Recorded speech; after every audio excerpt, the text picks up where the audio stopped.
कभी किसी पक्षी को घोंसले की नींव बनाते देखा है? अथक परिश्रम करके तिनका तिनका बिटोर कर वो पक्षी अपना घोंसला बनाता है, अपनी संतान के लिए एक सुरक्षित घर बनाता है। और फिर कहीं से तीव्र आंधी आती है, भारी वर्षा होती है और उसका घोंसला तिनका तिनका करके बिखर जाता है। फिर वो पक्षी क्या करता है? वो रोता नहीं, ना ही विलाप करता है। वो बिना विलंब करे फिर से अपना घोंसला बनाना प्रारंभ कर देता है और सफलता पाता है। फिर हम क्यों छोटी छोटी असफलता से भयभीत होकर परिश्रम करना छोड़ देते हैं? एक बात सदा स्मरण रखिएगा, हर वृक्ष कुल्हाड़ी की एक मार से नीचे नहीं गिरता, हर चट्टान घन के एक प्रहार से नहीं टूटती। सफलता पाने के लिए अनावरत परिश्रम करना ही मात्र एक मार्ग है। स्वीकारण, सत्य का स्वीकारण मनुष्य के लिए बहुत ही महत्वपूर्ण है। जब तक मनुष्य सत्य को स्वीकार नहीं करता, उसे असत्य से लड़ने की शक्ति प्राप्त नहीं होती। जब आप भोजन करते हैं तो क्या होता है? आपका पेट स्वीकारता है कि वो भर चुका है और आप भोजन करना बंद कर देते हैं। जब आपको निद्रा आती है तो क्या होता है? आपका मन स्वीकारता है कि आपका शरीर थक चुका है और उसे विश्राम की आवश्यकता है। उसी प्रकार जब आपको किसी व्यसन को रोकना हो तो आपको स्वीकारना पड़ता है कि बहुत हो चुका, चाहे वो लालच हो या मदिरापान। उस व्यसन का त्यागना तभी प्रारंभ होता है जब आप ये स्वीकार कर लेते हैं कि आप उस व्यसन के बंधक हैं। हम में से ऐसा कोई नहीं जिनकी परछाई उनसे दूर रहती।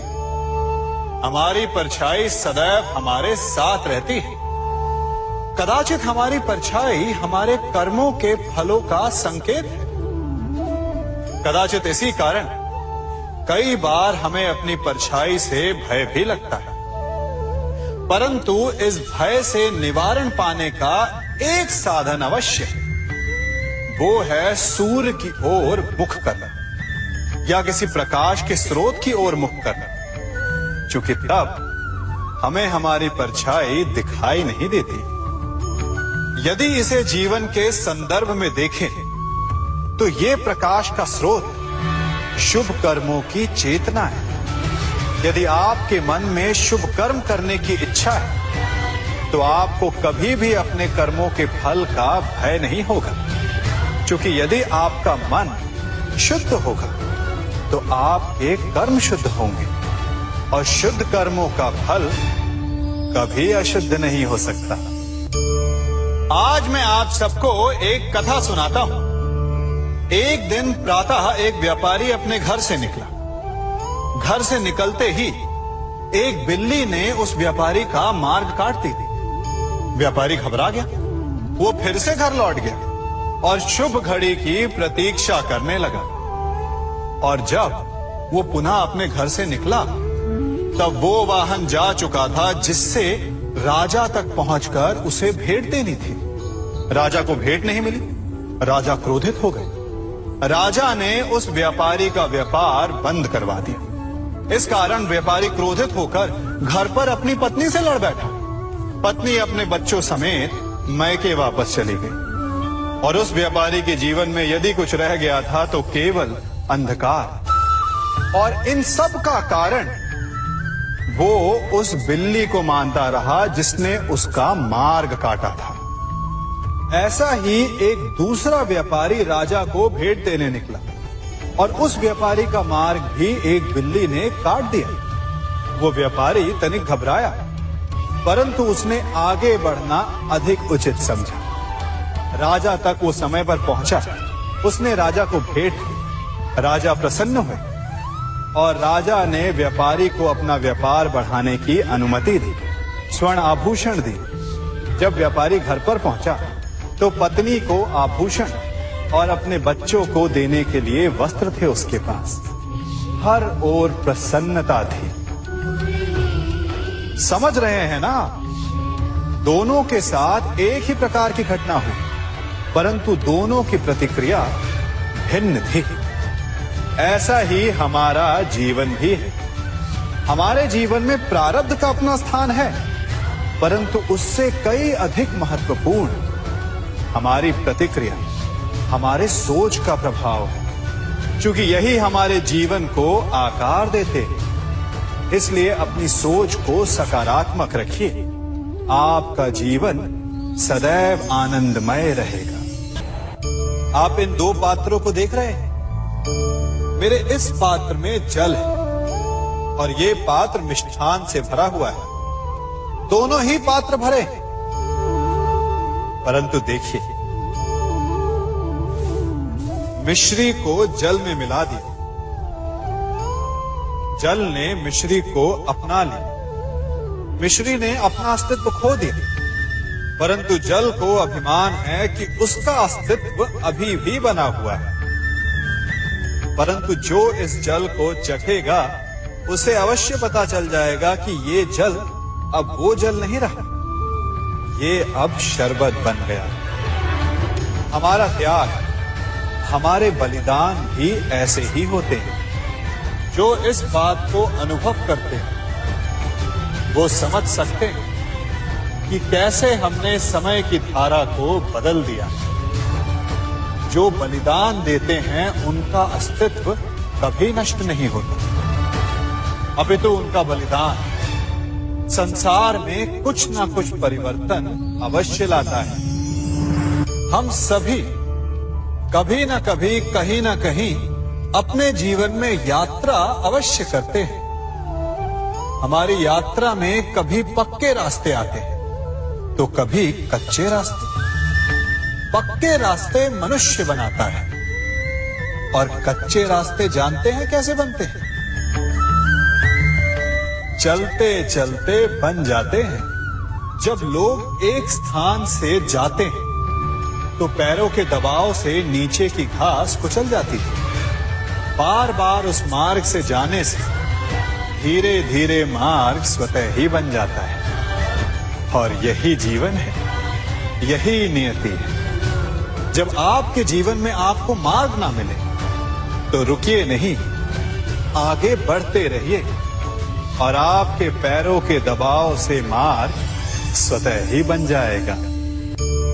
हम सभी अपने जीवन में सफलता चाहते हैं, है ना? उसके लिए हम रात दिन परिश्रम करते हैं, कड़ी मेहनत करते हैं, परंतु फिर भी असफल हो जाते हैं। परंतु ऐसा क्यों होता है? कभी सोचा आप सबने? क्योंकि सफलता पाने का मंत्र बड़ा कठिन नहीं, बड़ा सरल है। उचित विचार, उचित समय, उचित स्थान पर उचित प्रहार। जब आपके विचार, समय, स्थान और प्रहार यानी परिश्रम उचित है तो सफलता आप ही को मिलेगी। जिस प्रकार एक लोहार लोहे से कुछ बनाते समय उस लोहे के सही ताप तक के आने की प्रतीक्षा करता है और समय आने पर उचित स्थान पर पर्याप्त बल से प्रहार करता है और लोहा आकार ले लेता है, ठीक उसी प्रकार आपकी सफलता भी आकार लेती है। हम सभी को अपने जीवन में कभी ना कभी निराशा मिलती है, असफलता मिलती है और अधिकतर लोग इसके पश्चात भाग्य का रोना लेकर बैठ जाते हैं। कुछ कहते हैं कि जिस स्थान पर मैं हूं उससे कई ऊंचे स्थान पर होने के योग्य था, परंतु नहीं जा पाया। किसी को पीड़ा है कि उसे जो मिलना चाहिए था वो उसे नहीं मिला, भाग्य ही बुरा था। भाग्य क्या होता है? भाग्य वन में खिला पुष्प देवताओं को चढ़ाया जाएगा या किसी सुंदरी की वेणी में वो सजेगा या फिर उसे कुचल कर उत्पाद बना दिया जाएगा। ये सब एक पुष्प के नियंत्रण में नहीं होता, परंतु जब तक उस पुष्प का अस्तित्व है सुगंध बिखेरना उसके वश में अवश्य है। परंतु भाग्य हमारे वश में नहीं, और जो हमारे वश में नहीं उसके लिए दुखी होने से क्या होगा। कर्म पर वश है, वो कीजिए और धीरे धीरे भाग्य आपके वश में आ जाएगा, क्योंकि कर्म ही प्रधान है। सम्मान। मनुष्य के जीवन में सम्मान का बहुत अधिक महत्व है। वो उसे अपने हृदय, अपने मन से जोड़कर रखता है। कदाचित इसीलिए हम शत्रु के सम्मान पर चोट पहुंचाते हैं, ताकि उसे पीड़ा पहुंचाई जा सके। परंतु ऐसा करने से सावधान रहे मित्रों। शरीर पर लगी चोट मनुष्य भुला सकता है, परंतु उसके सम्मान को लगी चोट उसे जीवन भर पीड़ा देती है। और स्त्री के मान सम्मान पर लगी चोट उसे उस सीमा तक ले जाती है जहां उसे केवल प्रतिशोध दिखाई देता है। यदि अपने शत्रुओं को जीतना है तो प्रेम से जीतिए, अपने कर्मों से जीतिए।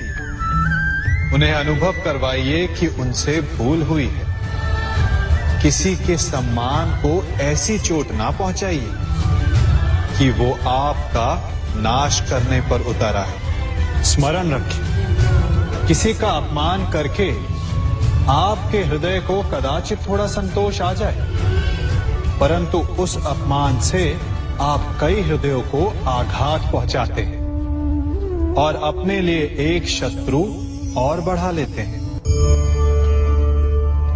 हम सब शीघ्र ही सफलता चाहते हैं, ढेर सारी संपत्ति और सुख चाहते हैं, और ऐसे में कई बार हम छोटे मार्गों का चयन कर लेते हैं। वो मार्ग जिनमें परिश्रम नहीं होता, जिनमें होता है तो केवल छल, कुटिलता और भाग्य का सहारा। जैसे कि जुआ। कोई जुए के खेल में धन लगाता है, कोई दांव लगाता है, और ये भूल जाता है कि जुआ ऐसा दलदल है कि जिसमें एक बार गिरे तो सर्वनाश से पहले निकलना असंभव है। यदि आप जीते तो और जीतने की भूख बढ़ जाएगी, और यदि आप कुछ हार बैठे तो उसे पुनः पाने के लिए आप फिर से खेलेंगे। मनुष्य को ये आभास ही नहीं होता कि अपनी संपत्ति के साथ साथ वो अपनी मानवता, अपने संस्कार, अपना धर्म और अपना उत्तरदायित्व तक सभी जुए की भेंट चढ़ा देता है। इसलिए कुछ पाना है तो परिश्रम से पाओ। यदि कुछ जुए में जीता तो वो उतना शीघ्र ही खो दोगे, चूंकि उसे परिश्रम से पाया नहीं गया है, और उसकी रक्षा करने के लिए आपके मन में स्वाभाविक प्रयास भी नहीं होंगे। क्षमा बढ़न को चाहिए, छुट्टन को उत्पाद। क्षमा इस संसार में शांति का, सुख का मूल आधार है। क्षमा आपके मन से प्रतिशोध और शत्रुता जैसे भावों को समाप्त करती है। परंतु क्या हर स्थान पर क्षमा आवश्यक है? क्या प्रत्येक का अपराध क्षमा करने के योग्य होता है? नहीं। कभी कभी उसे क्षमा करके हम उस व्यक्ति को और बड़ा अपराध करने की प्रेरणा देते हैं, और ऐसा ही अपराध है स्त्री का मान भंग करना, जिसमें क्षमा की कोई अवस्था नहीं। यदि सिंह भूल से गाय के बछड़े का अखेट कर ले तो उसे क्षमा किया जा सकता है, परंतु यदि वो नरभक्षी हो जाए तो उसके केवल दो स्थल होते हैं, या तो पिंजरा या फिर मृत्यु की गोद। कुछ परिस्थितियों में क्षमा के स्थान पर दंड देना आवश्यक होता है, चूंकि ये दंड का भय ही है। जो लोगों को वो अपराध करने से रोकता है। संसार में सबसे बड़ा क्या है? अभिमान और बाहुबल या विश्वास और आस्था? निश्चित रूप से बाहुबल के महत्व को नकारा नहीं जा सकता। मनुष्य अपने बाहुबल से पर्वत को मैदान बना सकता है, सागर सुखा सकता है, मरुस्थल में नदियां बहा सकता है, परंतु बाहुबल को सहारा होता है विश्वास का। यदि मन में विश्वास ना हो तो बाहुबल किसी काम का नहीं। वो कौन सा बल है कि मोर आकाश की ओर ताकते हैं? वो विश्वास ही तो है जिसके कारण वर्षा होती है और दोनों की प्यास बुझती है। परंतु जब पाप के बाहुबल का सामना धर्म के विश्वास से होता है तो बाहुबल हार जाता है और जीतता है विश्वास। विजय होती है आस्था की। यदि आप सत्य के मार्ग पर चल रहे हैं और आप अपने इष्ट में आस्था रखते हैं तो किसी भी पापी का बल आपका कुछ नहीं बिगाड़ सकता।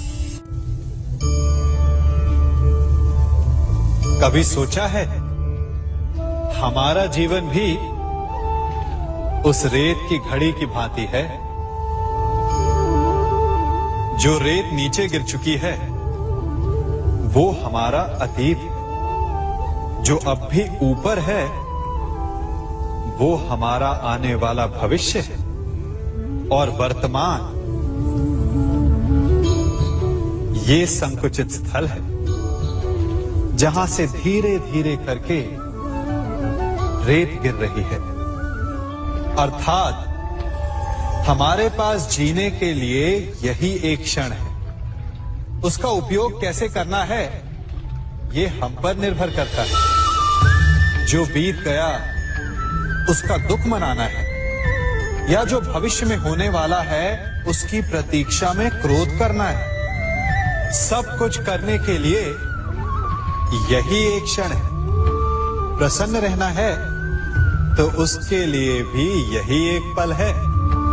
प्रतीक्षा करते रहोगे तो ये पल भी भूतकाल में बदल जाएगा।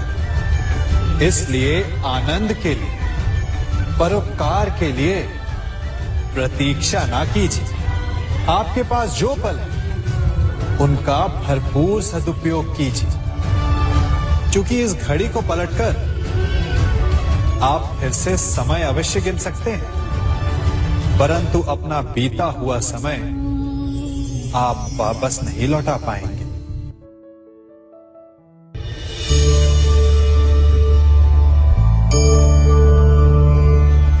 मनुष्य के जीवन में संतान का बहुत महत्व है। उस संतान के लिए वो कितने कष्ट सहता है, उसे पालता है, पोसता है, और यदि यही संतान संताप का कारण बन जाए तो क्या ये उसका दोष है? अधिकतर ये दोष हमारे लालन पालन का होता है। बचपन में बालक के हठ को मानकर हमें आनंद की अनुभूति अवश्य होती है, परंतु धीरे धीरे अपने बालक के हठ को मानकर उसके हठ के दास हो जाते हैं। एक हठी उद्दंड और असंस्कारी संतान उस सूखे वृक्ष के समान होती है कि यदि जिसमें आग लग जाए तो वो सारे वन को भस्म कर डाले। और स्मरण रहे, जब उसमें अग्नि लगती है तो सबसे पहले वो स्वयं के घर को ही भस्म करती है। इसलिए जब आवश्यकता हो तो अपनी संतान के हठ का विरोध करें, उसे रोके, क्योंकि यदि समय रहते ऐसा ना किया गया तो भविष्य में इस समस्या के परिणाम गंभीर हो सकते हैं। प्रतिज्ञा, वचन, ये सब मनुष्य ने समाज को सही दिशा में रखने के लिए बनाए हैं। वो मनुष्य ही क्या जिसके जीवन में नियम ना हो, जिनका वो पालन ना करे, परंतु समय के साथ चलने के लिए नियमों को बदलना भी आवश्यक होता है, क्योंकि ये आज का समय ही तो है जो बीत जाने के पश्चात इतिहास बन जाएगा। यदि आवश्यकता पड़ने पर नियम और प्रतिज्ञा भंग ना की जाए, समय की मांग के अनुरूप अपनी प्रतिक्रिया ना बदली जाए, तो इतिहास हमें कभी क्षमा नहीं करेगा। आवश्यकता पड़ने पर आपकी तोड़ी हुई एक प्रतिज्ञा, एक बंधन कभी कभी पूरे मानव इतिहास को बड़े विनाश से बचा सकता है। इसलिए नियम, प्रतिज्ञा, वचन कुछ नहीं, कुछ है तो केवल समय, जिसके अनुरूप चलने वाला ही सफल हो सकता है।